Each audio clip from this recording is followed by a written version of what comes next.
Hello दोस्तों, नमस्कार। सभी का स्वागत है टीएसएम गुरुकुल में। तो आज हम लोग स्टार्ट करेंगे मनी एंड बैंकिंग, जो एकदम इजी चैप्टर है, स्कोरिंग चैप्टर है। तो हम लोग स्लो करके इसको कवर करेंगे और एग्जाम में अच्छा स्कोर करेंगे। जो भी क्वेश्चन बने इससे हम लोग को 100% इससे अटैम्प्ट करना, एकदम ईजी चैप्टर है। तो चलिए स्टार्ट करते हैं। पहला, व्हाट इज़ मनी। मनी क्या है? तो money is anything which is generally accepted as a medium of exchange. बस इसको हम लोग एक पॉइंट को ही मेंशन करेंगे तो हमारा हो जाएगा। मनी क्या है? ये मीडियम है। क्या चीज़ का मीडियम है? जिससे हम लोग क्या कर सकते हैं? एक्सचेंज कर सकते हैं और साथ में साथ वैल्यू को मेज़र कर सकते हैं और मनी को हम लोग स्टोर कर सकते हैं। और एक स्टैंडर्ड है हमारा डेफर्ड पेमेंट के लिए। तो ये पॉइंट याद रखना है। मनी क्या है? मीडियम ऑफ एक्सचेंज है। दूसरा ध्यान में, इससे हम लोग मेज़र कर सकते हैं, इसको स्टोर कर सकते हैं और साथ में इसको हम लोग बाद में पेमेंट करने के लिए डेफर्ड पेमेंट में भी हम लोग यूज़ कर सकते हैं मनी को। तो मनी इक्वल टू, यहाँ पे दिया हुआ है, current held by public, currency held by public और साथ में डिमांड डिपॉजिट, दोनों हमारा मनी के बराबर में आता है। ठीक है, क्लियर हो गया होगा। उसके बाद हम लोग देखेंगे कि हाई पावर्ड मनी क्या है ये। तो it refer to the money produce by RBI and government of India. It consist of two things, that is currency held by public and cash reserve with bank. तो जो तुम्हारा high power money हो, क्या है? Currency, साथ में cash reserve, दो चीज़ है। अब आते हैं हम लोग चैप्टर का एकदम स्टार्टिंग में देखे थे बार्टर सिस्टम के बारे में। बार्टर सिस्टम ऐसा सिस्टम है जिसमें हम लोग मनी को बीच में नहीं लाके हम लोग गुड्स को गुड्स के साथ एक्सचेंज करते थे। ये क्या था? Exchange of goods for goods. और ये क्या था? Economy where the direct barter of goods and services is called barter system. जो हमारा सी इकोनॉमी बोलते थे। क्या? सी फॉर कॉमोडिटी और कॉमोडिटी के एक्सचेंज में हम लोग कॉमोडिटी को करते। इसका समस्या था कि हमको जो चाहिए वो गुड्स हमको अगला दे कि ना दे पाए, ये हमारा समस्या था। तो वही देखते हैं कुछ drawbacks of the barter system. पहला प्रॉब्लम है डबल कोइंसिडेंट ऑफ वांट्स। दोनों को, अगर हमको चाहिए आटा, अगले को चाहिए गेहूं, तो ही एक्सचेंज हो पाएगा, नहीं तो फिर नहीं हो पाएगा। A goods can be exchange with B only when A has what B wants and B has what A want. दोनों को अगर अलग अलग चीज़ है, जिसके पास हो वही कर सकता है। दूसरा है lack of common measure of value. ये भी समस्या है कि हम कितना चावल को कितना गेहूं से एक्सचेंज करेंगे, है ना, कितना दाल से एक्सचेंज करेंगे, तो ये भी थोड़ा सा समस्या है। दूसरा है lack of standard of deferred payment. हम लोग बाद में पेमेंट करने के लिए समस्या है ये भी। और साथ में ये हम लोग डिफ़िकल्ट इन स्टोरिंग वेल्थ, इसको हम लोग बहुत दिन तक स्टोर करके नहीं रह सकते हैं। और लैक ऑफ डिविजिबिलिटी, ये था कुछ हमारा ड्रॉबैक्स। तो इसको ध्यान में रखना, एकदम ईजी चैप्टर है ये। अब बात करते हैं हमारा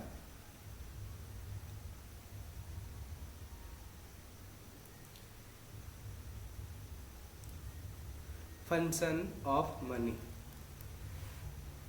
तो फंक्शन ऑफ मनी में क्या है? तो money has overcome the drawback of the barter system. जैसे हमारा मनी आया तो क्या हुआ? बार्टर सिस्टम का जो समस्या था वो दूर हो गया। पहला जो फंक्शन है मीडियम ऑफ एक्सचेंज, जो हमारा मनी का फंक्शन में ही मीनिंग देखे तो उसी में क्लियर हो गया। पहला क्या है? Medium exchange. जो मनी है हमारा क्या हेल्प करता है? एक्सचेंज कर, गुड्स को एक्सचेंज करने में हेल्प करती है। इसको हम लोग मेज़र कर सकते हैं वैल्यू में। साथ में एक डेफर्ड पेमेंट के लिए एक स्टैंडर्ड भी है और साथ में इसको हम लोग स्टोर कर सकते हैं, मनी को बाद में भी यूज़ कर सकते हैं।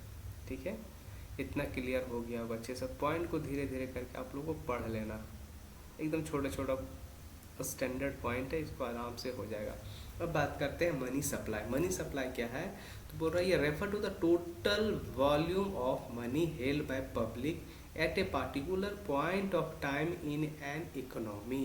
तो मनी सप्लाई का मतलब क्या है कि जो इकोनॉमी में अभी टोटल वॉल्यूम ऑफ मनी जो सब पब्लिक के पास है, उसको बोलते हैं हम लोग मनी सप्लाई। तो फिर हम लोग इसको क्लास में देखे थे M1, M2, M3, M4 के बारे में।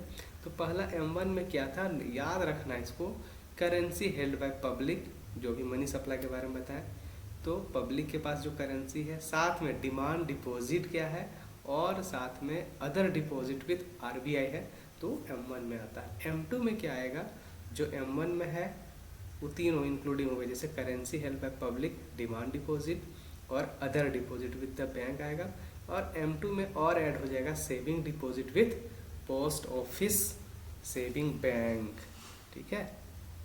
और M3 में आएगा तुम्हारा फिर M1 इंक्लूड होगा और इसमें net time deposit with bank आएगा। और M4 है, इसको ध्यान में रखना है, M4 में क्या आएगा, M3 इंक्लूड रहेगा प्लस साथ में total deposit with post office saving bank excluding national saving certificate exclude कर देंगे इसको। तो ये हमारा M1, M2, M3 और M4 था। ये क्या, बस इसको याद रखना कि M1 में क्या आ रहा था, M2 में क्या था और M3 में क्या था और M4 में क्या था, ठीक है। नेक्स्ट हम लोग देखते हैं evolution of the money. Money कैसा है, तो एग्रीकल्चरल क्रॉप्स था पहले, फिर सिल्वर कॉइन्स आया, सिल्वर आया और फिर गोल्ड कॉइन आया, फिर पेपर मनी आया, फिर प्लास्टिक मनी आया। मनी पहले क्या था, बार्टर सिस्टम था, गुड को एक्सचेंज करता था, उसी को मनी माना। फिर कुछ मेटल कॉइन्स आया, कुछ स्टोन को भी यूज़ किया जाता था पहले के समय में मेजर करने के लिए। फिर सिल्वर आया, गोल्ड आया, फिर पेपर मनी और अभी प्लास्टिक मनी। प्लास्टिक मनी जिसको हम बोलते हैं डेबिट क्रेडिट ऑनलाइन ट्रांजेक्शन कर रहे हैं। तो ये सब था हमारा था इवोल्यूशन ऑफ मनी। अब हम लोग देखते हैं credit creation bye commercial bank की। ये थोड़ा सा ध्यान रखने वाला टॉपिक है और ये इम्पॉर्टेंट भी है।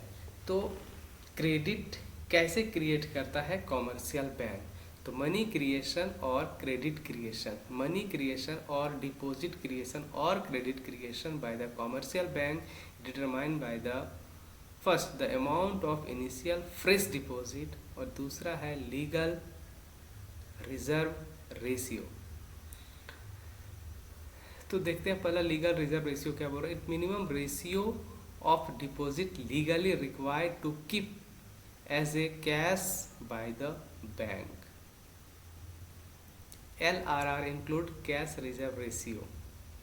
कैश रिजर्व रेशियो क्या है, it is the minimum proportion of cash reserve which is kept by the commercial bank with the central bank against its total deposit। और है स्टेटरी लिक्विड रेशियो, बताते हैं इसको, थोड़ा सा इतना लिखा हुआ कंफ्यूजन कर जाएगा तो लोग। मेन है क्या, हमारा मार्केट में, हमारा सोसाइटी में इन्फ्लेशन डिफ्लेशन का समस्या ना आ, बैंक को प्रॉब्लम ना हो, इसके लिए RBI क्या किया, certain rule regulation commercial bank को दिया गया है कि मनी सप्लाई जो है एक प्रॉपर वे में रहे, लोगों के पास बहुत ज़्यादा पैसा ना हो और बहुत कम भी ना हो, और बैंक उसको मेंटेन करे प्रॉपर वे में। तो बैंक को प्रॉपर सिस्टमेटिक वे से चलने के लिए ये कुछ एग्जाम्पल दिया गया है, कुछ रूल रेगुलेशन सेटअप किया गया है, ठीक है। तो जैसे बैंक में हम लोग डिपॉजिट किए मनी, है ना, और फिर बैंक क्या करते हैं, वही पैसा को फिर पब्लिक को एज ए लोन प्रोवाइड करती है। बट सर्टेन केस में क्या हो जाता है, लोन दिया, पब्लिक फिर पैसा मांग लिया कि हमको भाई पैसा चाहिए, तो सर्टेनली कैसे रिकवर करेगा, बैंक को इशू हो सकता है। तो ये सब सारा चीज़ को सोचना पड़ता है बैंक वाला कि कैसे हम कितना प्रपोर्शन में अमाउंट को पब्लिक को हम लोन में देना है, कितना खुद के पास रखना है, ठीक है। तो ये चीज़ मद्देनज़र RBI करती है कंट्रोल सारा चीज़ को। बैंक को बोलता है नहीं, तुम अपने पास कुछ रखो, साथ में कुछ हम रखें, क्योंकि इकोनॉमी को फाइनली तुम्हारा जो भी प्रॉब्लम हो तो गवर्नमेंट ही जिम्मेवार होंगे ना। तो इसलिए RBI कुछ प्रपोर्शन में अपने पास रखती है, कुछ प्रपोर्शन बैंक को पास देती है रखने के लिए। तो ये कुछ रिजर्व रेशियो है, वो क्या करती है, बैंक खुद के पास एज ए सेफ्टी मेजर के लिए रखती है। तो पहला तुम्हारा है क्या, LRR, जो क्या था, लीगल रिजर्व रेशियो। बोल रहा है क्या, ध्यान से सुनो, क्लियर हो जाएगा इस पॉइंट से। It is minimum ratio of deposit legally required to keep cash by the bank. जो भी कॉमर्शियल बैंक है उसका कुछ एक मिनिमम रेशियो दिया हुआ रहता है, उस रेशियो को मेंटेन करके अपना बैंक अपना खुद के पास रखेगी, उसके बाद लोन देगी। फिर आता है कैश रिजर्व रेशियो, इसको ध्यान से सुनना केवल। It is minimum portion of cash reserve which is kept bye the commercial bank with the central bank against total deposit. अब जो कैश रिजर्व रेशियो है क्या करेगी, कॉमर्शियल बैंक को देना पड़ेगा सेंट्रल बैंक को रखने के लिए। ठीक है, क्लियर हो गया? पॉइंट थोड़ा थोड़ा में डिफरेंस आ रहा है, एकदम ध्यान रखना है इसको अच्छे से। उसके बाद है स्टेटरी लिक्विड रेशियो। ये रेशियो क्या बताता है? Portion of the total deposit which a commercial bank has to keep with itself in the form of liquid assets. और स्टेटरी लिक्विड रेशियो क्या है कि कॉमर्शियल बैंक अपने पास एकदम एज ए लिक्विड के फॉर्म में रख सकता है कैश को, बस ये है। ठीक है, जैसे यहाँ पे एग्जांपल में दिया हुआ प्रोसेस में उतना बताने का दरकार नहीं है, आप लोग डिटेल में सारी चीज़ को पढ़ लिया होंगे। हाँ, मनी मल्टीप्लायर और डिपॉजिट मल्टीप्लायर, ये फार्मूला इम्पोर्टेंट, इसको ध्यान में रखना है क्या क्या है। मनी क्रिएशन कैसे होता है? इनिशियल डिपॉजिट इंटू 1/LRR और money multiplier equal to 1/LRR, इसको ध्यान में रखना है। अब आते हैं सेंट्रल बैंक का फंक्शन में। हर कंट्री में अपना अपना सेंट्रल बैंक होता है, उसमें से जैसे हमारा इंडिया का सेंट्रल बैंक RBI है, बांग्लादेश का अपना बैंक होगा, है ना, अमेरिका का अपना बैंक है, एक सेंट्रल बैंक है, बाकी के सब कॉमर्शियल बैंक है। तो क्या फंक्शन है सेंट्रल बैंक का? तो पहला फंक्शन बता रहा है करेंसी अथॉरिटी और bank of note issue. Central bank ही हमारा क्या करती है? जो भी है करेंसी और नोट इशू करती है ना। तो सेंट्रल बैंक क्या है? Soul authority of the issue currency in country. The main advantage of soul authority is note issue, है ना। दूसरा है बैंकर बैंक, और जो तुम्हारा सेंट्रल बैंक है, जैसे हमारा RBI सेंट्रल बैंक है, रिजर्व बैंक ऑफ इंडिया, इसी को बोला जाता है बैंकर्स बैंक। बैंकर्स बैंक का मतलब जितना सारा बैंक है, सारा बैंक का रूल रेगुलेशन कौन सेट करता है? तो RBI सेट करते हैं। हम लोग जैसे अगल बगल में देखें SBI है, PNB है, या फिर और प्राइवेट बैंक है, नेशनलाइज बैंक है, सारा किसके अंडर काम करती है? तो RBI के अंडर में। Bankers bank and supervisor, there are no commercial bank in country, there should be some agency to regulate, supervise and proper functioning. क्या बोल रहा है? यही है जो RBI क्या करती है? टॉप रेगुलेट करती है, सुपरवाइज करती है कि सारा बैंक ऐसे काम करना है। ठीक है, तो ये कस्टडियन के रूप में आता है, custodian of cash reserve, legal lender of last resort. इसका मतलब क्या हुआ? अगर किसी के पास नहीं है तो अंतिम हमारा क्या है? RBI प्रोटेक्शन के लिए रेडी रहता है। और थर्ड पॉइंट याद रखना है क्या है? Banker to the government. ये जो हमारा सेंट्रल बैंक है, गवर्नमेंट का बैंक है ना। तो banker to the government as an agent और ए फाइनेंशियल एडवाइजर, सारा RBI करती है। जितना फाइनेंशियल डिसीजन लेना है, पैसा कैसे लेना है, इन्फ्लेशन विन्फ्लेशन वगैरह वगैरह वगैरह, सारा ये क्या अकॉर्डिंग टू गवर्नमेंट वो रन करती है।